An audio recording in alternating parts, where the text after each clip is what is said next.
अस्सलाम वालेकुम students, welcome to lecture number 6 of software design course. आज के लेक्चर की डिस्कशन स्टार्ट करने से पहले I would like to discuss कि हमने लास्ट लेक्चर में क्या किया था। हम जरा एक रीकैप कर लेते हैं लास्ट लेक्चर का।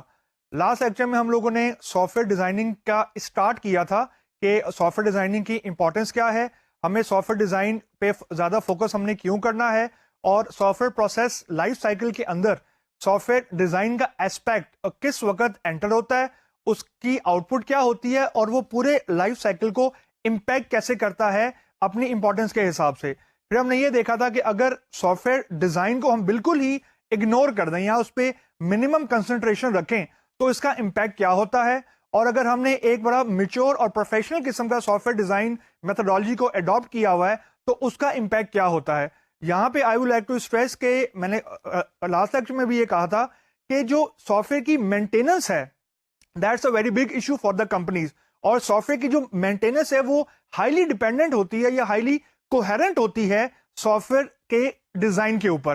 तो उसके बाद हमने ये देखा था कि फाइनेंशियल एस्पेक्ट क्या होते हैं of a bad software design and with that of a good software design. और फिर हम लोगों ने ये देखा था कि सॉफ्टवेयर को डिजाइन करते वक्त कौन कौन से कंपोनेंट्स इन्वॉल्व होते हैं। यहां पे हम लोगों ने अपनी लास्ट टाइम की डिस्कशन को स्टॉप किया था। अब हम लोग आज की डिस्कशन स्टार्ट करते हैं। सबसे पहले आप अपनी स्लाइड पे देख रहे होंगे कि सॉफ्टवेयर डिजाइन करने के लिए you have to focus on 3 components. सबसे पहला कंपोनेंट है सॉफ्टवेयर के प्रिंसिपल्स, दूसरा है सॉफ्टवेयर का criteria, I mean design criteria, और तीसरा है सॉफ्टवेयर की डिजाइन टेक्निक्स। हर कंपोनेंट के अपने एस्पेक्ट्स हैं और हर कंपोनेंट्स की अपनी डिटेल्स हैं। आज के लेक्चर में हम लोग सॉफ्टवेयर डिजाइन प्रिंसिपल्स का जो एस्पेक्ट है उसको हम लोग उस पर डिस्कशन स्टार्ट करेंगे। और उस पर डिस्कशन स्टार्ट करने से पहले मैं आपको ये बताता चलूं कि जो सॉफ्टवेयर डिजाइन प्रिंसिपल्स हैं ये अभी बिल्कुल नॉन टेक्निकल टर्म में इसकी डिस्कशन करूंगा। नॉन टेक्निकल टर्म से मेरी मुराद ये है कि मैं किसी टेक्नोलॉजी स्पेसिफिक सॉफ्टवेयर डिजाइन की बात नहीं करूंगा। वो मैं क्यों नहीं करूंगा, क्योंकि ऐसा कभी नहीं होता कि मैं ये कहूं कि मैंने एक सॉफ्टवेयर का डिजाइन बनाया है और ये डिजाइन जो मैंने बनाया ये जावा में तो एज इट इज इंप्लीमेंट हो जाएगा, लेकिन अगर यही डिजाइन को मैं .NET या PHP के अंदर इंप्लीमेंट करने जाऊंगा तो वो मुझे इंप्लीमेंट नहीं करने देंगे। This is a totally wrong assumption. तो हम लोग सिर्फ अभी डिजाइनिंग एस्पेक्ट को देखेंगे without going into the details of the technological aspect. अब आपको जो स्लाइड स्क्रीन के ऊपर नजर आ रही है इसको हम लोग लेमन टर्म में बोलते हैं डिजाइन प्रिंसिपल्स टेक्सोनॉमी। टेक्सोनॉमी को से मुरादी होती है कि क्लासिफिकेशन हम लोग कर रहे हैं डिफरेंट प्रिंसिपल्स की। अब ये जो टेक्सोनॉमी है इसके मल्टीपल लेवल्स आपको नजर आ रहे होंगे। जो हाईएस्ट लेवल है टेक्सोनॉमी का वो एब्स्ट्रैक्शन कहलाता है। अब एब्स्ट्रैक्शन क्या है ये हम लोग अभी डिस्कशन स्टार्ट करेंगे। यहां पे अभी आपने सिर्फ ये देखना है कि एब्स्ट्रैक्शन को अचीव करने के लिए 2 लेवल के ऊपर हम लोग इसको लेके जाते हैं। एक तो है एक्सटर्नल लेवल और दूसरा है इंटरनल लेवल। आज के लेक्चर के अंदर हम लोग कोशिश करेंगे कि एक्सटर्नल लेवल ऑफ एब्स्ट्रैक्शन को अचीव करने के लिए क्या क्या क्राइटेरिया या कौन कौन से कंपोनेंट्स हमारे पास हैं डिजाइन प्रिंसिपल्स के अंदर, हम उन पे फोकस करेंगे। आपको नीचे लिखा हुआ नजर आ रहा होगा कि जो एक्सटर्नल एब्स्ट्रैक्शन के मैकेनिज्म्स हैं ये बेसिकली जो भी हमारी कॉम्प्लेक्सिटी होती है हमारी रिक्वायरमेंट्स की उनको कन्वर्ट करता है स्ट्रक्चर्स के अंदर। यानी हमारा बेसिक बिल्डिंग स्ट्रक्चर हमारा इससे बिल्डअप होना शुरू होता है एक्सटर्नल एब्स्ट्रैक्शन से। और जो हमारी इंटरनल एब्स्ट्रैक्शन होती है वो डिफरेंट जो हमने ब्लॉक्स बनाए होते हैं, जो डिफरेंट हमने एलिमेंट्स बनाए होते हैं, उनको मैनेज करने के डिफरेंट तरीके और उनकी डिस्कशन होती है। तो हम लोग आज अपनी डिस्कशन स्टार्ट करते हैं एक्सटर्नल एब्स्ट्रैक्शन के ऊपर। अब एब्स्ट्रैक्शन की डिस्कशन करने से पहले सबसे पहले यह देखें कि एब्स्ट्रैक्शन है क्या। अब one of the biggest myth about abstraction is कि अब मैं आपको ये एग्जांपल लेके समझाने की कोशिश करता हूं। फॉर एग्जांपल हमारा एक क्लाइंट है, XYZ क्लाइंट है, उसने हमें एक रिक्वायरमेंट दी है कि our task is to design and management information system for a hospital. It should include a patient management, doctors management, laboratory management, inventory of equipment and medicines and so on. Now this is just a snippet of the complete requirements. मैंने सिर्फ एक छोटा सा chunk उठाया है और ये real time requirements हैं और ये रिक्वायरमेंट्स बड़ी रिफाइंड फॉर्म में हैं। अब मैं आपको अगली स्लाइड में दो डिफरेंट व्यूज दिखाने लगा हूं जो इस रिक्वायरमेंट को देख के दो डिफरेंट लेवल के बंदे देखेंगे। सबसे पहला व्यू मैं आपको दिखाता हूं जो है कि अगर इन्हीं रिक्वायरमेंट्स को कोई प्रोग्रामर देखे, मतलब अगर हम ये रिक्वायरमेंट्स किसी प्रोग्रामर को डायरेक्टली दे दें और उसको कहें कि जी इसकी बेस पे आपने सॉफ्टवेयर का डिजाइन बनाना है या सॉफ्टवेयर को इंप्लीमेंट करना है, तो जो डिजाइनर अप्रोच होगी, जिसको हम लोग ट्रेडिशनल अप्रोच भी बोलते हैं, वो सबसे पहले उसके दिमाग में यह बात आएगी कि मुझे इसको इंप्लीमेंट करने के लिए टेक्नोलॉजी कौन सी चाहिए। यानी वो ये नहीं देखेगा कि मेरी रिक्वायरमेंट्स की फर्दर डिटेल्स क्या हैं, वो डायरेक्टली ये सोचेगा कि मुझे टेक्नोलॉजी कौन सी चाहिए to implement these requirements. Now this is a totally wrong perception. Now this is a totally wrong way of perceiving the requirements. अब जो दूसरी अप्रोच है जो कि हम डिस्कस करेंगे, जो कि सिस्टम आर्किटेक्ट या जो भी हमारे सिस्टम डिजाइनर्स होते हैं उनकी अप्रोच होती है, वो बजाय ये सोचने के कि हम टेक्नोलॉजी कौन सी यूज करेंगे, उनका सबसे पहला सवाल ये होगा कि पहले ये देखें और डिटेल के अंदर कि हमने करना क्या है। यानी ये मत सोचिए अभी कि मैं हॉस्पिटल मैनेजमेंट सिस्टम को जावा में इंप्लीमेंट कर दूंगा, डॉटनेट में इंप्लीमेंट कर दूंगा, डेटाबेस में SQL सर्वर होगा, ओरेकल होगा, MySQL होगा या DB2 होगा एंड सो ऑन। मतलब टेक्निकल स्टफ के साथ प्ले करने से पहले हम पहले ये देखेंगे टेक्निकल स्टफ के अंदर हमने क्या इंप्लीमेंट करना है। Now here you will see the importance of the architectural aspect, जिसको हम लोग डिजाइन बोलते हैं। मतलब हम रिफाइन करेंगे अपनी रिक्वायरमेंट्स को, जो कि आपको स्क्रीन के ऊपर इसको नजर भी आ रहा होगा। जो सिस्टम आर्किटेक्ट होगा वो कहेगा कि forget the technology, first understand what to do in detail. मतलब हम लोग सबसे पहले एक रिक्वायरमेंट स्पेसिफिकेशन डॉक्यूमेंट जनरेट करेंगे, जिसको हम लोग RS बोलते हैं। RS हमें यह बताता है, यानी RS हमें एक लेवल और डिटेल में लेके जाता है जो हाई लेवल की रिक्वायरमेंट्स हैं, और फिर RS के बाद हमारा फंक्शनल स्पेसिफिकेशन बनता है और फिर हम लोग की सिस्टम डिजाइन की डॉक्यूमेंटेशन स्टार्ट होती है। This is basically called abstraction. यानी आप अभी ये सोचें कि आपने करना क्या है, कैसे करना है, उसकी इंप्लीमेंटेशन साइड के ऊपर उसके एस्पेक्ट क्या है, कौन कौन से पैरामीटर हमने देखने हैं व्हाइल इंप्लीमेंटिंग दोज रिक्वायरमेंट्स। ये अभी मत देखें eight the time of system design या at the time of software design. This is what we call abstraction. This is just a layman explanation of abstraction. अब हम एक दो definitions देखते हैं abstractions की। सबसे पहला लोगो abstraction का आपको नजर आ रहा होगा स्क्रीन के ऊपर कि what to do not how to do। ये इसका स्लोगन है, ये इसका स्टीरियोटाइप है। स्टीरियोटाइप से मुरादी होती है हमारी कि फॉर एग्जांपल अगर हम इंडस्ट्री में कहते हैं कि हमने एब्स्ट्रैक्शन को अचीव करना है, तो ये पहली लाइन होगी जो किसी भी IT कंसल्टेंट या IT कंसर्न बंदे के दिमाग में रेज होगी।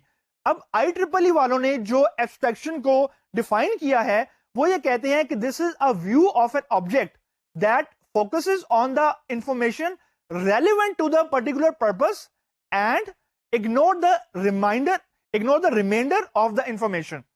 ये सबसे पहली डेफिनेशन है।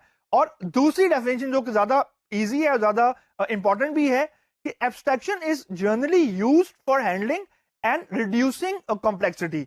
अब इन दो डेफिनेशन को मैं सम अप इस तरह करता हूं कि अगर हम डायरेक्टली ये देखना शुरू कर दें कि हमने इंप्लीमेंट क्या करना है और कौन सी रिक्वायरमेंट करनी है, मतलब अगर हम ये दोनों एक्टिविटी इन पैरेलल स्टार्ट कर दें, यानी अब मैं आपको ये कहने की कोशिश कर रहा हूं, आई एम नॉट सेइंग कि हम लोग आइटरेटिव अप्रोच को अडॉप्ट नहीं करेंगे, ये बिल्कुल गलत, ये मत समझिएगा मेरी बात से। मेरा कहने का मतलब ये है कि अगर हम आइटरेटिव अप्रोच भी फॉलो कर रहे हैं, यानी अगर हम लोग XP को फॉलो कर रहे हैं या रब को फॉलो कर रहे हैं, आइटरेटिव अप्रोच के अंदर भी we have to take care of the abstraction issue at the iteration level. यानी हमने आइटरेशन 1 के अंदर जो रिक्वायरमेंट फाइनलाइज की हैं, उन रिक्वायरमेंट्स को बड़े अच्छे तरीके से रिफाइन करें, उनकी डिटेल्स में जाएं ताकि आपको उसका निटी-ग्रिटीज आपके पास मौजूद हो। And once you are done with the details of requirements, जिसको हम लोग फंक्शनल स्पेसिफिकेशन बोलते हैं, only then you should jump to the design aspect. और डिजाइन एस्पेक्ट के अंदर भी आप ये देखें कि जो हमारी रिक्वायरमेंट फाइनलाइज हुई है, एब्स्ट्रैक्शन आपको ये कहता है कि आपने रिक्वायरमेंट्स को इस तरीके से अरेंज करना है कि वो सिर्फ अपने अंदर वो चीजें एकोमोडेट करें जो उससे रेलिवेंट है। इररेलेवेंट चीजों को आपने हैंडल नहीं करना। Ignore the irrelevant aspects, ignore the irrelevant requirements. Irrelevant requirements में मुराद ये है कि फॉर एग्जांपल अगर हम लोग एक मॉड्यूल डिजाइन कर रहे हैं जिसमें हम लोग पेरोल को हम बनाना चाह रहे हैं, यानी एम्प्लॉयज की सैलरीज, एम्प्लॉय की रजिस्ट्रेशन, उनके अप्रेजल्स और इस तरह की चीजें हम लोग अचीव करना चाह रहे हैं, तो एब्स्ट्रैक्शन ये कहता है कि while designing a payroll system, forget about कि एम्प्लॉय की एजुकेशनल हिस्ट्री क्या है, वो एम्प्लॉय रहता किधर है, वो एम्प्लॉय आया कहां से है, ये चीजें आपने अभी नहीं देखनी। You are just focusing on the payroll issue कि उसकी मंथली सैलरी जनरेट करने के लिए आपको क्या क्या पैरामीटर्स रिक्वायर्ड हैं। This is what we call abstraction, के सिर्फ restrict yourself to the payroll mechanism. अब आपके दिमाग में यह सवाल आएगा कि जो एम्प्लॉय की एकेडमिक हिस्ट्री है या जो एम्प्लॉय की उसकी एम्प्लॉयमेंट हिस्ट्री है वो भी तो एम्प्लॉय से ही बिलोंग करती है। यस, वो एम्प्लॉय से बिलोंग करती है, लेकिन उसका पेरोल में कोई ताल्लुक नहीं है। मतलब अगर एक एम्प्लॉय की अगर 10 साल का एक्सपीरियंस है तो उसका पेरोल जनरेशन से कोई ताल्लुक नहीं है। जो उसकी पेरोल है वो तो at the time of its hiring finalize हो चुकी है, खत्म। अब उसकी एजुकेशनल क्रेडेंशियल्स वो अब साइड पे कर दें और पेरोल जनरेशन के ऊपर फोकस करें कि उस पर टैक्स कितना कटेगा और इसके ऊपर डिडक्शंस कितनी हैं और इस तरह की चीजें। This is what we call abstraction. अब जो एब्स्ट्रैक्शन है वो हमें ये कहता है कि अननेसेसरी डिटेल्स को एक तो आप लोगों ने फोकस नहीं करना। दूसरा एस्पेक्ट कि जो अब मैंने आपको अब हम लोग की प्रीवियस डिस्कशन में ये हुआ था कि हमने एक कंपोनेंट्स की डिस्कशन की थी कि कंपोनेंट्स वो चीज होते हैं जो अपने अंदर कुछ रिक्वायरमेंट्स को इनकैप्सुलेट करते हैं, अपने अंदर कुछ रिक्वायरमेंट्स को गैदर करते हैं और फिर जो वो कंपोनेंट होता है वो इंडिपेंडेंटली रन होता है, इंडिपेंडेंटली एग्जीक्यूट होता है और उसकी डिपेंडेंसी किसी और मॉड्यूल के ऊपर नहीं होती, अगर होती है तो बहुत कम होती है। अब यहां पे एब्स्ट्रैक्शन हमें यह कहता है कि यू मस्ट आइडेंटिफाई, यानी आपको ये आइडेंटिफाई करना बहुत जरूरी है कि आपके कंपोनेंट के साथ कम्युनिकेशन करने के लिए दूसरे कंपोनेंट को क्या चीज चाहिए है। मतलब मेरा कहने का ये है कि अगर हमारे पास दो कंपोनेंट्स हैं, हमारे पास अगर दो रिक्वायरमेंट स्पेसिफिकेशंस हैं, तो कंपोनेंट वन हमें ये कहता है कि कंपोनेंट वन हमें एक वैल्यू रिटर्न करेगा, फॉर एग्जांपल एक्स, और वो वैल्यू यूज करेगा component number two, for example B. तो हमने ये आइडेंटिफाई करना है कि कंपोनेंट वन से जो कंपोनेंट टू के अंदर वैल्यू पास हो रही है उसका मैकेनिज्म क्या होगा, उसका इंटरफेस क्या होगा, उसका कम्युनिकेशन प्रोटोकॉल क्या होगा। मतलब आपने एब्स्ट्रैक्शन में सिर्फ ये नहीं देखना कि आपसे रेलेवेंट चीज क्या है, आपने ये चीज भी दिमाग में रखनी है कि दूसरे कंपोनेंट ने जब आपके कंपोनेंट से बात करनी है तो वो किस प्रोटोकॉल के थ्रू बात करनी है। क्योंकि एक बात याद रखें, डिफरेंट कंपोनेंट्स मिलके ही एक सॉफ्टवेयर का डिजाइन बनाते हैं। यानी एक अगर हम कंपोनेंट बड़े अच्छे तरीके से डिफाइन कर लें और हम ये इग्नोर कर दें कि दूसरे कंपोनेंट की जो डिपेंडेंसी है वो कैसे होगी, तो हमारा जो सिस्टम का डिजाइन है वो कभी भी एक कोहेरेंट वे में इमर्ज नहीं होगा। होगा ये कि हर कंपोनेंट अपने आप में तो ठीक होगा, लेकिन जब हम उसको कंबाइन करेंगे, उसको इंटीग्रेट करेंगे, तो it will not give the complete requirement. मतलब जब हम वो अपना डिजाइन या जो उसकी इंप्लीमेंटेशन है, जो उसका एग्जीक्यूटेबल कोड है, वो जब अपने क्लाइंट को दिखाएंगे तो it will give an impression of a distinct requirements. Multiple requirements उसको नजर आ रही होंगी, हो रही हैं, और उसका कोहेरेंट व्यू नहीं होगा। तो this is very important while achieving abstraction. अब this abstraction has nothing to do with the concept of abstraction in object-oriented paradigm, object-oriented programming. Now, after a discussion on the different aspects of abstraction, in the end हम ये देखते हैं कि इतनी जो हमने discussion की है और आने वाले लेक्चर्स में और भी करेंगे, एब्स्ट्रैक्शन का बेनिफिट है क्या एक्चुअली। सबसे बड़ा बेनिफिट एब्स्ट्रैक्शन का है कि एक टर्म होती है big picture abstraction. Big picture abstraction ये होती है कि we should not look into the smaller aspect at once, यानी फर्स्ट ग्लांस के अंदर, फर्स्ट आइटरेशन के अंदर हम लोग बिल्कुल ही डिटेल लेवल की डिस्कशन रिक्वायरमेंट्स की उनमें ना चले जाएं। हम बिग पिक्चर को अचीव करने के लिए एक हाई लेवल आर्किटेक्चर बनाएं which will actually break down into the smaller components, and these smaller components will then make up the bigger picture. तो जो एब्स्ट्रैक्शन है ये बेसिकली आपने देखा होगा डिजाइन टेक्सोनॉमी में, ये हाईएस्ट लेवल पे है, यानी लेवल 1 के ऊपर एब्स्ट्रैक्शन है। वो इसीलिए है कि जो लेवल 1 है it will give us an idea of a big picture, यानी बिग पिक्चर के अंदर जितने भी कंपोनेंट्स इन्वॉल्व हैं वो एब्स्ट्रैक्शन से ही डराइव होंगे, लेकिन एब्स्ट्रैक्शन में एट वंस हमने उसको बिल्ट इन नहीं कर देना। अब एब्स्ट्रैक्शन के डिस्कशन के बाद हम लोग ये देखते हैं कि एक्सटर्नल एब्स्ट्रैक्शन को अचीव करने के लिए हमारे पास क्या क्या चीजें मौजूद हैं और एक्सटर्नल एब्स्ट्रैक्शन के लिए हमें क्या क्या एक्टिविटीज करनी पड़ती हैं। अब लेवल 1 के ऊपर एब्स्ट्रैक्शन थी जो कि हमारी पेरेंट नोड कह ले थी। अब उसके एक्सटर्नल एब्स्ट्रैक्शन के ऊपर जो हमारी लेवल 1 के ऊपर या लेवल 2 के ऊपर हमारी नोड है वो है डीकंपोजिशन। अब decomposition is a highest level of abstraction after the root, जो हमें एब्स्ट्रैक्शन को अचीव करने में मदद देती है। डीकंपोजिशन का मतलब यह होता है कि हम अपनी रिक्वायरमेंट्स को स्मॉलर चंक्स में ब्रेक करेंगे, स्मॉलर पार्ट्स में उनको ब्रेक करेंगे, स्मॉलर उनके कंपोनेंट्स बनाएंगे, and then we will try to design each component independently. Independently से मेरी मुराद ये है कि अगर हमने कुछ चंक्स ऑफ रिक्वायरमेंट्स फाइनलाइज कर रही हैं या हमने उनको फाइनलाइज कर लिया है, हम फिर उन्हीं स्पेसिफिक रिक्वायरमेंट के ऊपर अपने आप को फोकस रखेंगे। We will not go into the other requirements, क्योंकि एक वक्त में एक टीम काम नहीं कर रही होती, यानी अगर हमारे मल्टीपल कंपोनेंट्स हैं तो obviously multiple teams will be there to be work on a separate component.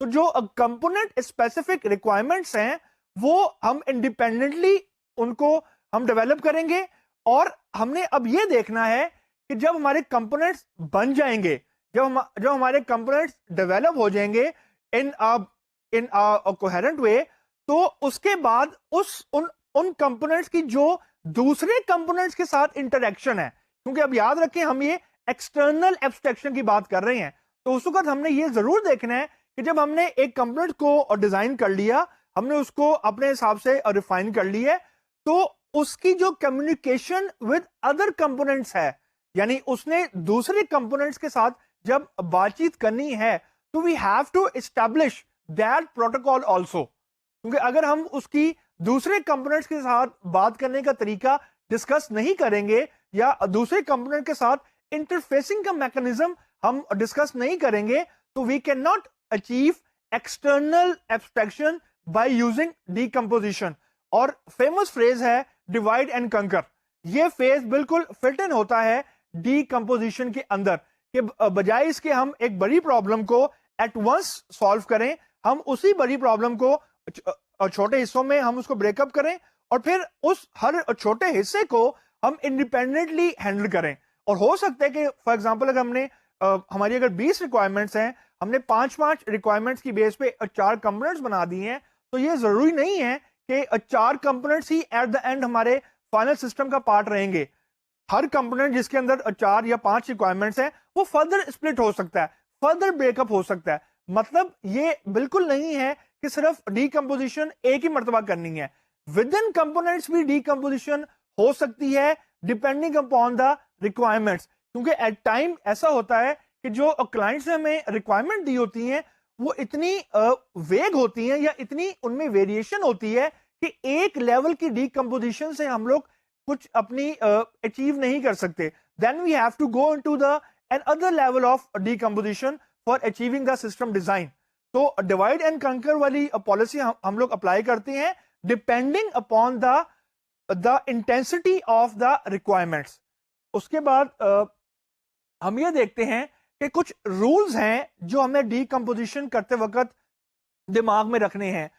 सबसे जो इंपॉर्टेंट रूल है वो ये है कि जो हमारा कंपोनेंट है उसकी रन टाइम के ऊपर डिपेंडेंसी कम से कम होनी चाहिए।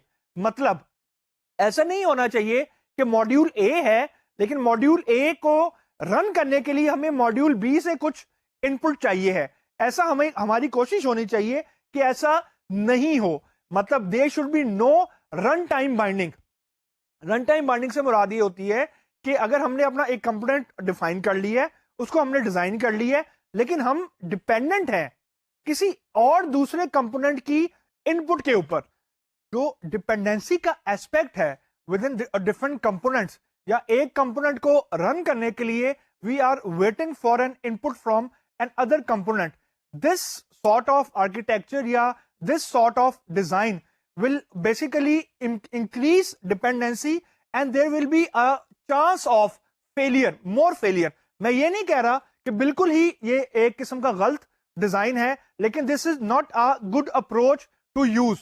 क्यों? क्योंकि अगर हमारा कंपोनेंट डिपेंडेंट है किसी के ऊपर, तो वो अपने आप के ऊपर हम उसकी टेस्टिंग परफॉर्म नहीं कर सकते. मतलब we have to include other components also for the testing purposes. अब अगला रूल जो डीकंपोजिशन का है वो ये कहता है कि जितनी भी चीजें या जितने भी डिजाइन टाइम के डिसीजंस हैं with in a component, they should have minimum impact on the other component. मेरा कहने का मतलब ये है कि फॉर एग्जांपल मॉड्यूल 1 के अंदर हमने कुछ रिक्वायरमेंट्स की बेस के ऊपर कुछ डिजाइन बनाया, लेकिन मॉड्यूल 1 के अंदर हमने डिजाइन किया कि अगर मॉड्यूल 1 का एक इंटीजर हम चेंज करते हैं तो उस इंटीजर की वैल्यू 2-3 और मॉड्यूल्स के अंदर भी यूज हो रही है, and it will change their work flow, it will change their programming flow. This is not a good design time decision. मतलब कहने का यह है, any change to the existing design will soak the system. Soak the system से मुराद होती है कि वो बाकी सिस्टम के स्ट्रक्चर को भी अनस्टेबल कर देगा, अनहेल्दी कर देगा. क्यों? वो इसलिए क्योंकि हमने एब्स्ट्रैक्शन के वक्त हमने ये बात की थी कि there should be minimum dependency. हर जो कंपोनेंट है वो रिस्पॉन्सिबल है अपनी इंडिपेंडेंट टेस्टिंग के लिए, अपनी इंडिपेंडेंट एग्जीक्यूशन के लिए, अपनी इंडिपेंडेंट सोर्स कोड के लिए. मैं आपको यहां एक बात दिमाग में रखिएगा, मैं ये बिल्कुल नहीं कह रहा कि हमारे पास 10 कंपोनेंट्स है और उनमें कोई इंटरेक्शन ही नहीं है. ऐसी बात बिल्कुल नहीं है. And don't take this meaning from this discussion. There is a relationship between the components, लेकिन this should be a weak relationship.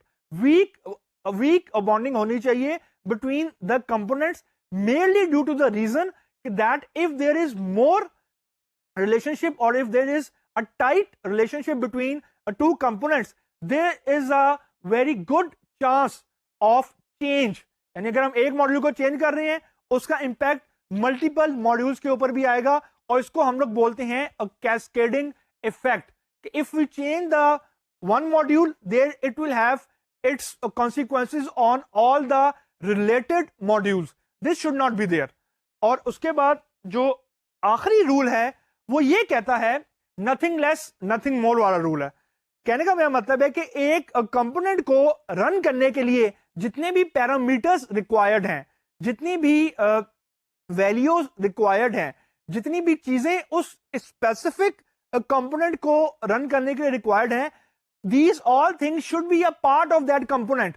यानी वो 2-3 कंपोनेंट्स से मिलकर एक कंपोनेंट ना बन रहा हो. यानी अगर हमारा कंपोनेंट ए है, अब हम ये ना करें कि कंपोनेंट ए को बनाने के लिए हमने कुछ इनपुट कंपोनेंट बी से चाहिए, हमें कुछ इनपुट कंपोनेंट सी से चाहिए. तो जब तक कंपोनेंट बी और सी सही नहीं होंगे, कंपोनेंट ए रन नहीं होगा. ये अप्रोच बहुत गलत अप्रोच है, और इसको हम लोग नथिंग मोर और नथिंग लेस वाली चीज कहते हैं कि कंपोनेंट के अंदर ज्यादा चीजें भी इनकैप्सुलेट नहीं करनी चाहिए, लेकिन बहुत कम भी नहीं करनी चाहिए. मतलब minimum requirements should be there within the components to execute them independently. Independently का वर्ड अपन दिमाग में रखिएगा, इट इज वेरी इंपॉर्टेंट. अब ये हमारी दूसरी लेवल की एब्स्ट्रैक्शन थी, एक्सटर्नल एब्स्ट्रैक्शन थी, हमने डीकंपोजिशन देखी. अब तीसरे लेवल की जो एब्स्ट्रैक्शन है which comes under decomposition to achieve abstraction. अब 3 तरह की चीजें हमारे पास मौजूद हैं डीकंपोजिशन करने के लिए. सबसे पहली चीज हमारे पास मौजूद है सबसिस्टम. दूसरी चीज हमारे पास मौजूद है द कॉन्सेप्ट ऑफ लेयर, और तीसरी चीज हमारे पास मौजूद है ट्री स्ट्रक्चर. अब हम इन तीनों स्ट्रक्चर्स को एक एक करके हम डिस्कस करते हैं, और हम ये देखते हैं कि किस सिनेरियो में कौन सा स्ट्रक्चर हमें लगाना चाहिए और हर स्ट्रक्चर की अपने फीचर्स क्या हैं, हर स्ट्रक्चर की अपनी रिक्वायरमेंट्स क्या हैं। सबसे पहला जो स्ट्रक्चर है वो हमारा सब सिस्टम है। IEEE की जो डेफिनेशन है जो सब सिस्टम को डिफाइन करती है वो है a subsystem is a secondary और subordinate system within a system। मतलब जो सब सिस्टम है वो अपने आप में एक सिस्टम तो होता है, लेकिन to execute that system it should be a part of larger system. यानी ये बिल्कुल वैसे ही है कि हमने कोई फॉर एग्जांपल एक कैलकुलेशन का हमने मैकेनिज्म डिफाइन कर लिया है, लेकिन कैलकुलेशन के मैकेनिज्म को की जो वैल्यूज हैं वो डिपेंड कर रही हैं उन वैल्यूज के ऊपर जो बाकी मॉड्यूल्स से आनी है। तो कैलकुलेशन का मैकेनिज्म तो अपनी जगह मौजूद है, लेकिन to execute that module we need some input from other modules. तो सब सिस्टम हमारी basically it is a smallest possible unit of encapsulation, या यूं कह लें smallest possible unit of external abstraction. यानी एक्सटर्नल एब्स्ट्रैक्शन को अचीव करने के लिए जो स्मॉलेस्ट लेवल तक हम लोग जा सकते हैं उनमें से एक लेवल हमारा सब सिस्टम है। और जो सब सिस्टम है हम लोग इसको हॉरिजॉन्टल डीकंपोजिशन भी बोलते हैं। अब यहां पे हॉरिजॉन्टल डीकंपोजिशन को मैं थोड़ा सा डिस्कस करना चाहूंगा। हॉरिजॉन्टल डीकंपोजिशन का मुराद ये होती है कि there is no chain of command, यानी there is no starting node या there is no starting subsystem and there is no ending subsystem. हर जो सब सिस्टम है वो अपने आप के अंदर एग्जीक्यूट कर रहा है और वो दूसरे सब सिस्टम के साथ on same level on same pitch वो कम्युनिकेट कर रहा है। मतलब हम ये नहीं कहेंगे कि एक हमारी पेरेंट नोड है, दूसरी हमारी चाइल्ड नोड है और फिर हमारी कोई लीफ नोड आ रही है। इस तरह की चीज कोई भी सब सिस्टम की हायरार्की के अंदर फॉल नहीं करती है। क्यों नहीं करती है? क्योंकि यहां पे जितने भी हमारे सब सिस्टम है वो एक ही लेवल ऑफ एब्स्ट्रैक्शन को अचीव करने की कोशिश करते हैं, यानी एक ही तरह की या एक लेवल का काम सारे के सारे मॉड्यूल कर रहे हैं। उनके हर मॉड्यूल या हर सब सिस्टम के दरमियान कम्युनिकेशन ऑब्वियसली होगी, लेकिन there will be no relationship of master detail जिस डेटाबेस के अंदर होता है। There should be no relationship of super class and sub class जिस तरह ऑब्जेक्ट ओरिएंटेड में होता है एंड सो ऑन। तो हॉरिजॉन्टल एब्स्ट्रैक्शन अचीव करने के लिए we usually apply the concept of decomposition using subsystems। अब जो भी हमारे सब सिस्टम्स हैं उनके कुछ फीचर्स हैं। सब system is basically a collection of cohesive grouping of classes. अब कोहेसिव ग्रुपिंग से मेरी मुराद ये है कि रिलेटेड क्लासेस, अब क्लासेस को मैं अगर थोड़ी सी एक लेवल ऊपर ले जाऊं, इसका मतलब है रिलेटेड रिक्वायरमेंट्स। ये बिल्कुल वैसे ही है कि अगर हम किसी स्टूडेंट का हम डेटाबेस बना रहे हैं तो स्टूडेंट का डेटाबेस बनाते वक्त हमें ये नहीं देखना कि गाड़ियों का डेटाबेस कैसे काम कर रहा है या हॉस्पिटल का डेटाबेस कैसे काम कर रहा है। तो जितनी भी हम रिक्वायरमेंट्स गैदर करें, जितनी भी हम अपने स्ट्रक्चर्स को डिफाइन करें, these all should be coherent to the student database. अब जो हो सकते कि हमारा जो स्टूडेंट डेटाबेस है वो somewhere down the road banking system से ही बात कर रहा हो, समवेयर डाउन द रोड वो हमारे हॉस्टल सिस्टम से ही बात कर रहा हो, समवेयर डाउन द रोड वो हमारे कहीं एग्जामिनेशन सिस्टम से भी ऑब्वियसली बात कर रहा होगा। सो ये जितने भी कंपोनेंट्स हैं they will form a bigger picture, they will form a larger integrated या अ लार्जर एग्रीगेटेड सिस्टम। तो जो हमारा एक सब सिस्टम है it should include all the related group of requirements, जिसको हम लोग इंप्लीमेंटेशन के लिए हम लोग क्लासेस का वर्ड मैंने यहां पे यूज किया हुआ है। अब जितने भी हमारे सब सिस्टम है they should be delivered independently, they should be configured independently and they should be independently ordered। अब यहां पे कॉन्फ़िगरेशन से मेरी मुराद ये है कि जितने भी आप याद रखें, हम जितनी भी डिजाइनिंग कर रहे हैं, जितने भी हमारे सब सिस्टम बन रहे हैं, हर सब सिस्टम की फिर आगे टेस्टिंग होनी है। अब जब भी हमारे सब सिस्टम बन जाएंगे तो जब हम इसके टेस्टिंग फेज में जाएंगे उस वक्त हम ये नहीं कह सकते कि सब सिस्टम ए को रन करने के लिए मुझे सब सिस्टम बी सी भी चाहिए ताकि मैं सब सिस्टम ए को टेस्ट कर सकूं। तो each subsystem should be able to test independently of the other requirement modules. तो this is another rule. Third rule is कि जितने भी हमारे सब सिस्टम हैं, ऑब्वियसली मल्टीपल सब सिस्टम हमारे सोल्यूशन का पार्ट होंगे, उनके दरमियान जो कम्युनिकेशन का प्रोटोकॉल है it should use the concept of interface. अब मैं यहाँ पे इंटरफेस का वर्ड इसलिए यूज कर रहा हूं कि इंटरफेस की जो टर्म है वो डायरेक्टली मैप करती है इम्प्लीमेंटेशन लेवल के ऊपर, इररिस्पेक्टिव ऑफ द टेक्नोलॉजी। तकरीबन सारी ही टेक्नोलॉजीज इंटरफेस के कॉन्सेप्ट को डायरेक्टली या इनडायरेक्टली यूज करते हैं और इंप्लीमेंट करते हैं। इंटरफेस का कॉन्सेप्ट इज जस्ट लाइक के ये हमारे कुछ स्टैंडर्ड प्रोसीजर्स हैं। लाइक फॉर एग्जांपल अगर ISO 9001 किसी कंपनी ने अचीव करना है तो ISO 9001 वालों ने कुछ स्टेप्स बताए हुए हैं, कुछ माइलस्टोन्स बताए हुए हैं जो उस कंपनी ने अचीव करने हैं to get the certification from the ISO 9001।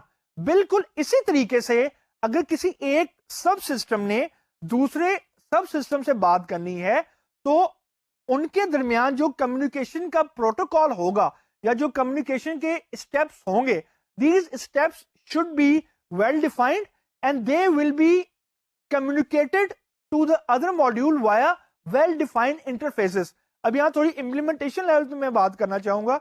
Implementation level के अंदर इंटरफेस से मुराद ये होती है कि it is a collection of several methods, several APIs। यानी फॉर एग्जांपल अगर मैंने एक सिस्टम डिफाइन किया है, उसमें मुझे कुछ वेदर की इंफॉर्मेशन चाहिए, मुझे कुछ वेदर के बारे में डाटा मालूम करना है। अब मेरे पास कोई सैटेलाइट मौजूद नहीं है कि मैं वेदर कलेक्ट कर सकूं कि फॉर एग्जांपल इस वक्त इंग्लैंड के अंदर क्या वेदर है और अगले 10 दिन में इंग्लैंड का वेदर क्या होगा, अगर मैंने ये प्रिडिक्ट करना है तो उसके लिए मुझे किसी ऐसे सिस्टम से बातचीत करनी होगी, किसी ऐसे सब सिस्टम से बातचीत करनी होगी जो मुझे ये required information as a input दे दे।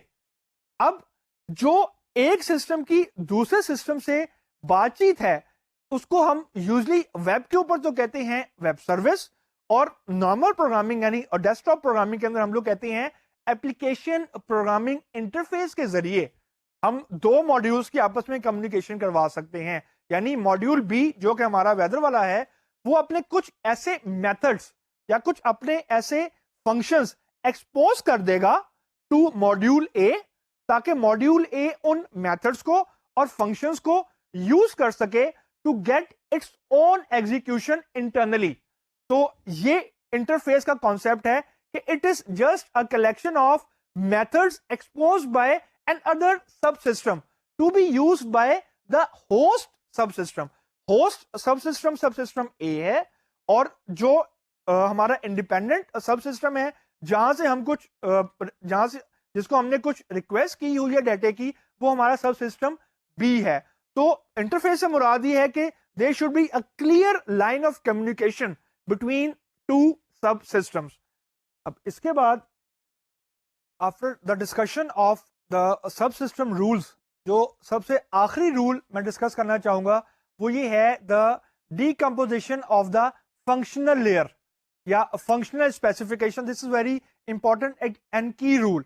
फंक्शनल रिक्वायरमेंट से मेरी मुराद ये है कि हम पहले ये आइडेंटिफाई कर लें कि कौन सा मॉड्यूल फॉर एग्जांपल डेटाबेस से इंटरेक्शन की चीजें हैंडल करेगा, कौन सा module for example user interface के इश्यूज को हैंडल करेगा, और हमारा कौन सा module for example business requirements को हैंडल करेगा, ताकि हमें जब हम अपना सिस्टम डिफाइन करें या अपने सब सिस्टम को हम डिफाइन करें तो on the basis of the functional requirement हम ये स्प्लिटिंग हमारे लिए बहुत आसान हो जाती है।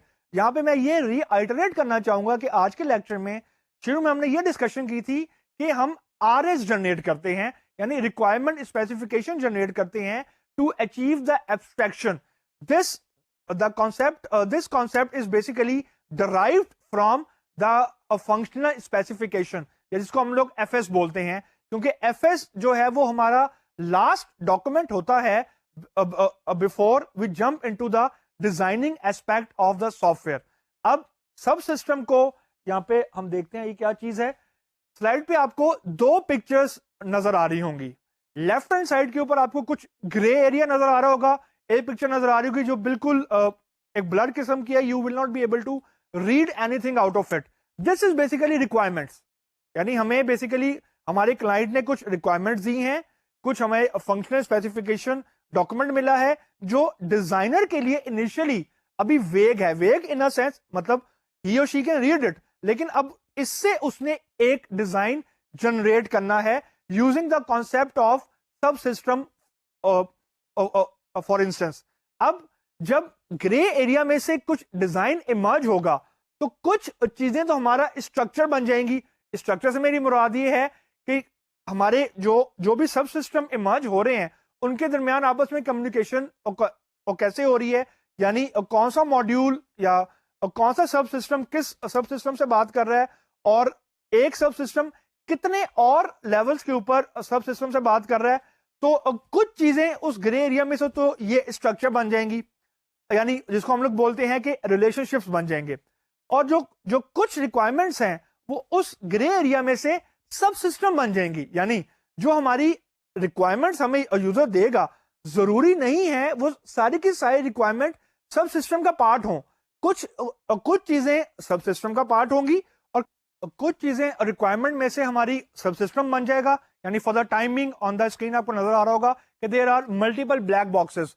अब मैंने ये ब्लैक बॉक्सेस जानबूझ के इसलिए बनाए हैं कि हम लोग अब सब सिस्टम की इंटरनल फंक्शनैलिटी को भी डिस्कस नहीं कर रहे हैं, और कुछ रिक्वायरमेंट्स ग्रे एरिया में से स्ट्रक्चर बन जाएंगी जो कि आपको लाइंस नजर आ रही हैं बिटवीन डिफरेंट सब सिस्टम्स।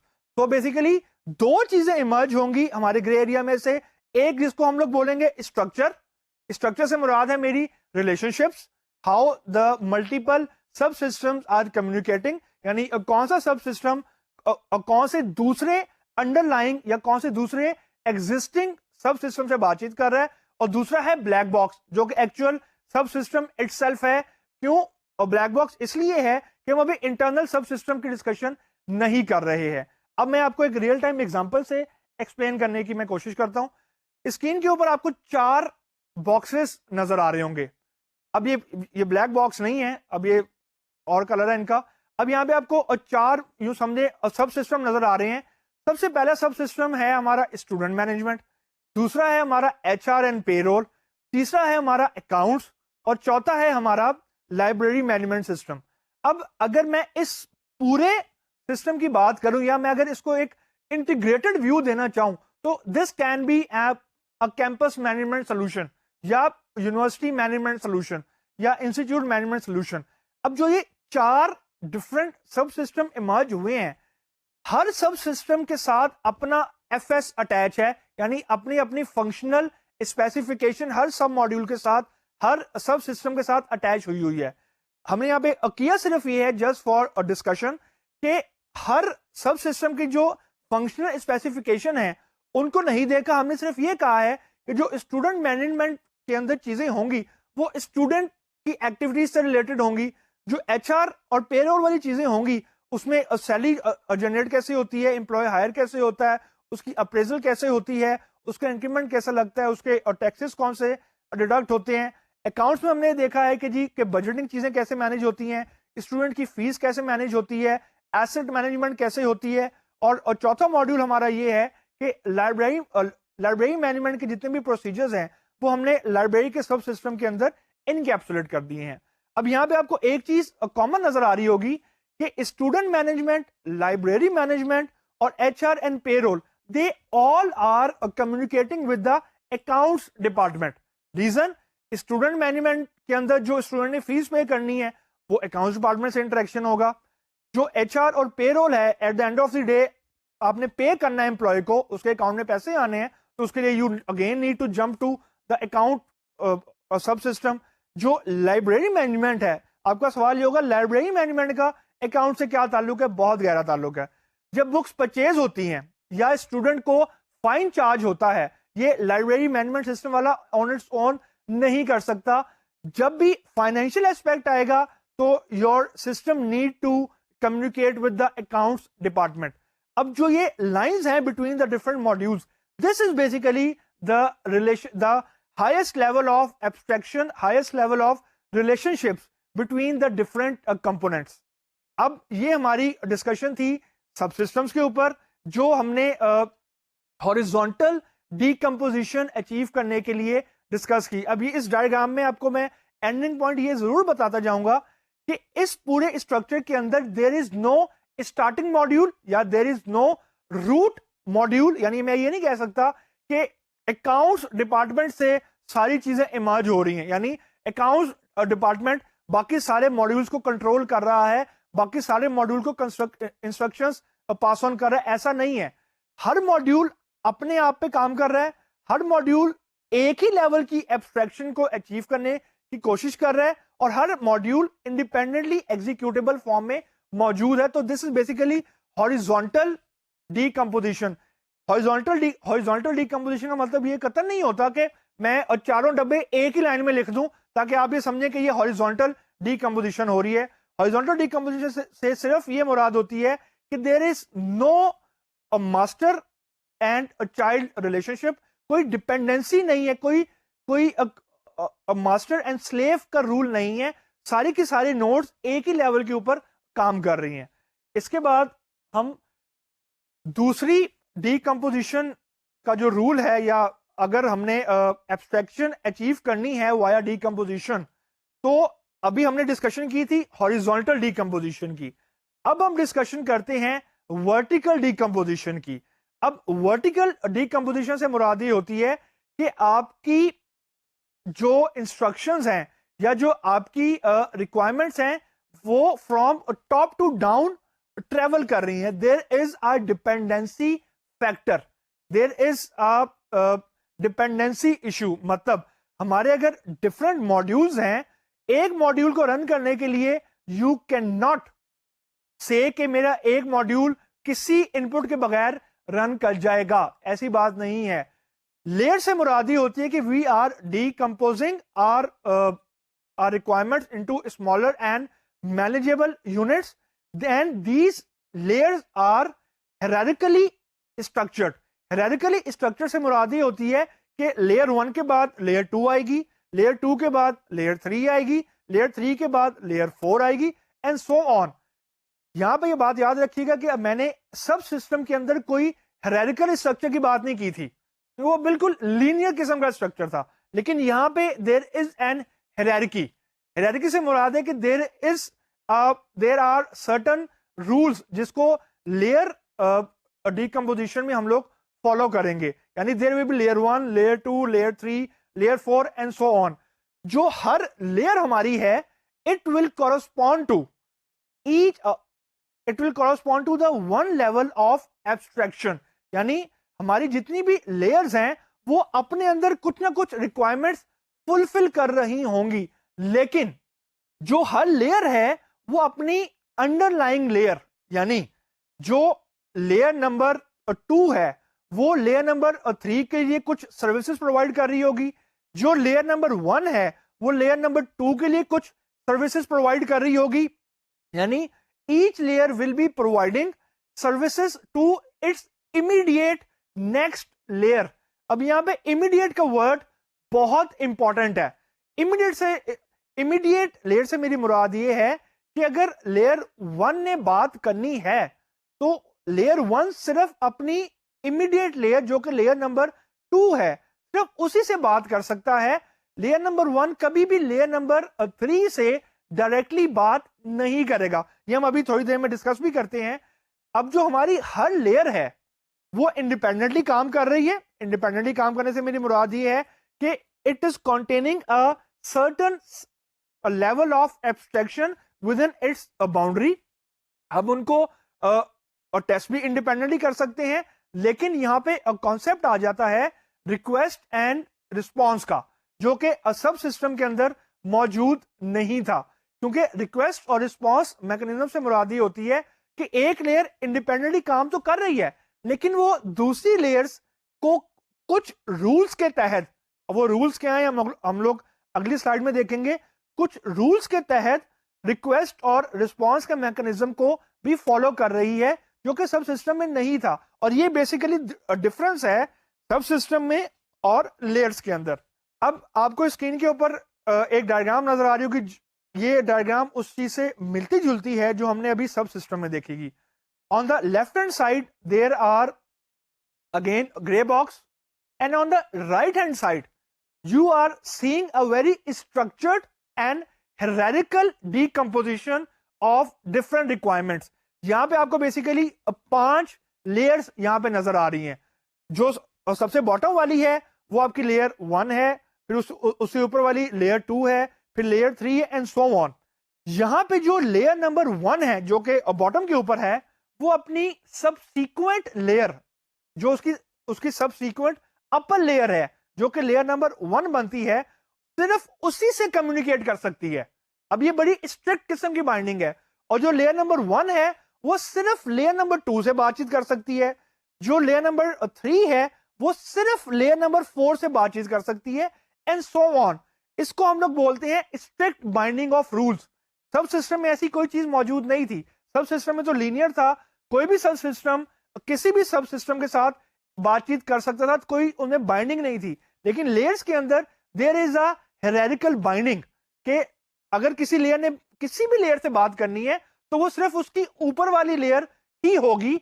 और लाइकवाइज अगर लेयर नंबर 4 ने बातचीत करनी है तो या तो वो लेयर नंबर 5 से करेगा जो कि उसकी इमीडिएट अपर लेयर है, या वो बातचीत करेगा लेयर नंबर 2 के साथ जो उसकी इमीडिएट लोअर लेयर है। अब लेयर के अंदर कम्युनिकेशन के लिए कुछ रूल्स डिफाइन किए हुए हैं जो हम लोग अब देखते हैं। पहले हम ये एग्जांपल देख लेते हैं लेयर्ड आर्किटेक्चर की। और layered architecture by the way याद रखें इज द मोस्ट यूजेबल या मोस्ट फ्रीक्वेंटली यूज्ड आर्किटेक्चर इन कंप्यूटर साइंसेस। सबसे मशहूर डायग्राम आपको लेयर की मिलेगी ISO, जो OSI मॉडल होता है नेटवर्किंग के लिए। अब यहां पे आपको लेफ्ट हैंड साइड के ऊपर 7 लेयर्स नजर आ रही हैं। लाइक हमारे पास 2 यूजर्स हैं, यानी 2 होस्ट हैं, एक होस्ट A है, एक होस्ट B है, और दोनों होस्ट के ऊपर एक लेयर आर्किटेक्चर इंप्लीमेंट हुआ है। यानी एप्लीकेशन लेयर है, प्रेजेंटेशन लेयर है, सेशन लेयर है, ट्रांसपोर्ट लेयर है, नेटवर्क लेयर है, डाटा लिंक लेयर है, एंड फिजिकल लेयर है। यहां पे मैं आपको सिर्फ ये बताना चाहूंगा कि अगर होस्ट A की फिजिकल लेयर ने होस्ट B के साथ बात करनी है तो वो होस्ट B की एप्लीकेशन लेयर को कुछ डाटा सेंड करेगा, और जो होस्ट B की फिजिकल लेयर है वो सिर्फ होस्ट B की डाटा लिंक लेयर को वो डाटा पास करेगी एज पर सर्टेन रूल्स। ऐसा नहीं हो सकता कि होस्ट B की जो फिजिकल लेयर है वो डायरेक्टली डाटा पास कर दे नेटवर्क लेयर को। ऐसा बिल्कुल नहीं हो सकता। ये हमने अभी प्रीवियस स्लाइड में अभी डिस्कस भी किया। रीजन कि लेयर के अंदर physical layer can only talk to the data link layer which is immediately above it, और जो डाटा लिंक लेयर है वो या तो फिजिकल लेयर से बात करेगी विच इज इमीडिएटली बिलो इट, या वो बात करेगी नेटवर्क लेयर से जो कि उसके इमीडिएटली ऊपर वाली लेयर है। मतलब अगर मैं ये कहूं कि नेटवर्क लेयर से मैं डाटा कुछ पिक करूं और मैं डायरेक्टली सेंड कर दूं प्रेजेंटेशन लेयर को, this is wrong, this is not extra thing, this is wrong. Layering के अंदर ये चीज अलाउड नहीं होती, and this is very strict. और ये चीजें बहुत ये कॉन्सेप्ट है ये बहुत कम आपको बुक्स में डॉक्यूमेंटेड मिलेगा, क्योंकि ये इंडस्ट्री में बहुत प्रैक्टिस होता है लेकिन एकेडमिक्स में ये बहुत ज्यादा डॉक्यूमेंटेड नहीं है। तो आई विल रिपीट अगेन कि अगर किसी एक लेयर, फॉर एग्जांपल अगर सेशन लेयर है, उसने अगर बातचीत करनी है तो वो सिर्फ प्रेजेंटेशन लेयर से बात कर सकता है या ट्रांसपोर्ट लेयर से बात कर सकता है, एंड दिस इज इट। इसके अलावा कोई और प्रोटोकॉल नहीं हो सकता विद इन वन होस्ट। दूसरे होस्ट से बात तो वो कर ही नहीं सकते डायरेक्टली। जो यहां पे आपको लाइंस नजर आ रही हैं between application layer of host A and the application layer of host B, वो सिर्फ ये बताया जा रहा है कि दे आर एक्सचेंजिंग डाटा, लेकिन to exchange the data layers के रूल्स फॉलो होंगे। यानी एप्लीकेशन लेयर से डाटा ट्रेवल होता हुआ आएगा होस्ट B का फिजिकल लेयर तक, और फिजिकल लेयर जो होस्ट B की है वो डाटा पास करेगी physical layer of host A, और फिर ये डाटा अपवर्ड ट्रेवल होगा to the application layer of host A। तो this is a protocol which is needed to be followed. Up to emphasize more on this, there are certain rules, यानी जो request response का mechanism होता है जो कि layering ने introduce कराया है। रिक्वेस्ट जो है वो आप याद रखें हमेशा अपनी नीचे वाली लेयर को कोई भी लेयर रिक्वेस्ट कर सकती है। यानी जो फॉर एग्जांपल अगर लेयर नंबर 2 है उसने कुछ डाटा रिक्वेस्ट करना है तो वो सिर्फ लेयर नंबर 1 को डाटा रिक्वेस्ट कर सकता है, लेयर नंबर 3 को नहीं कर सकता। यानी to request some service, to request some data, layer number 2 should ask, और layer number 2 can only ask layer number 1। और जब जो लेयर नंबर 1 है जब उसको रिक्वेस्ट रिसीव हो जाएगी from layer number 2 for some service for some data, then layer number 1 will perform the response mechanism. यानी रिक्वेस्ट उसको रिसीव हुई लेयर नंबर 2 से, और लेयर नंबर 1 ने को जो भी रिक्वेस्ट रिसीव हुई थी उसने वो रिक्वेस्ट फाइनलाइज कर ली। यानी रिक्वेस्ट के हिसाब से उसने अपना डाटा इनकैप्सुलेट कर लिया, अपना डाटा जमा कर लिया। Now layer number 1 has to response, यानी layer number 1 has to send response. लेकिन यहाँ पे लेयरिंग का रूल हमें ये रिस्ट्रिक्ट करता है कि लेयर नंबर 1 सिर्फ लेयर नंबर 2 को ही रिस्पॉन्स सेंड कर सकती है, लेयर नंबर 3 को नहीं कर सकती, और ना ही लेयर नंबर 3 लेयर नंबर 1 को रिक्वेस्ट कर सकती है। तो ये रूल्स बहुत स्ट्रिक्टली बाइंड हैं लेयरिंग के कॉन्सेप्ट के अंदर। For example if we are having total number of layers are n and n is equal to 3, यानी हमारे पास अगर एक 3 टियर आर्किटेक्चर है तो जो रिक्वेस्ट है वो हमेशा n-1 लेयर पे एप्लीकेबल होगा। यानी if n is equal to 3 then request is n-1 is equal to 2। यानी 3 जो हमारी लेयर नंबर 3 है वो सिर्फ n-1 यानी लेयर नंबर 2 को रिक्वेस्ट कर सकती है, और जो रिस्पॉन्स है वो हमेशा n+1 पे होगा। यानी अगर हम लोग अगर लेयर नंबर 2 के ऊपर बैठे हुए हैं तो लेयर नंबर 2 सिर्फ रिस्पॉन्स को सेंड कर सकती है to the layer number 3 which is n+1। अब आपको एक रियल टाइम आर्किटेक्चर में डिस्कस करना चाह रहा हूं which is based on the real time requirements. अब यहां पे आपको एक हाई लेवल आर्किटेक्चर डायग्राम नजर आ रही होगी यूजिंग लेयर्स।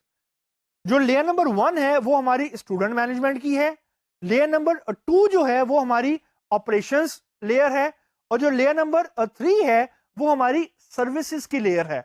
अब जो हर लेयर है it is इनकैप्सुलेटिंग its own abstraction, its own level of data gathering. अब आपको यहाँ पे 2 एरोज नजर आ रहे होंगे, एक रिक्वेस्ट का एक रिस्पॉन्स का। जो सर्विसेज वाली लेयर है वो सिर्फ ऑपरेशंस लेयर को रिक्वेस्ट कर सकती है फॉर सम डाटा, और जो ऑपरेशंस लेयर है वो रिक्वेस्ट कर सकती है हमेशा स्टूडेंट डाटा मैनेजमेंट की लेयर को। यहां मैं आपको ये बात जरूर बताना चाहूंगा कि जो रिक्वेस्ट, यहां पे मैं आपको ये चीज जरूर क्लेरिफाई करना चाहूंगा विद अ फोकस के जो रिक्वेस्ट और रिस्पॉन्स है वो एक वक्त में होती तो सिर्फ 2 लेयर्स के दरमियान ही है, लेकिन जो एक लेयर ने रिक्वेस्ट की हुई है it can be passed on to another layer as it is. इससे मुराद मेरी ये है कि अगर सर्विसेज लेयर ने रिक्वेस्ट की है ऑपरेशंस को, और ऑपरेशंस लेयर को ये फील होता है कि वो रिक्वेस्ट को फुलफिल नहीं कर सकता, तो this layer will again put up a request to the student management layer.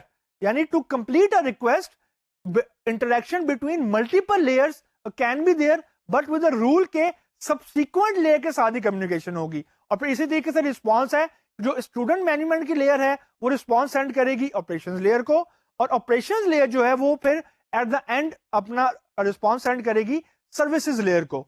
तो ये एक रियल टाइम आर्किटेक्चर है जो कि रियल टाइम सिनेरियो में जानबूझ के पिक की है कि just to give a feeling कि जो हम डिस्कशन कर रहे हैं it is having an exact mapping into the real time industry. तो स्टूडेंट्स ये हमारी आज की डिस्कशन थी।